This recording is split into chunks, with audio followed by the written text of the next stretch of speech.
Welcome back, YouTube. This piece here for this arm broke off, and in here it cracked for the hydraulic hose. So this is this piece here, and I had to cut it.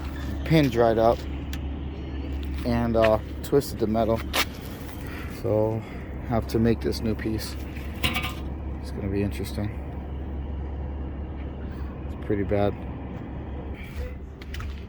So I took it apart.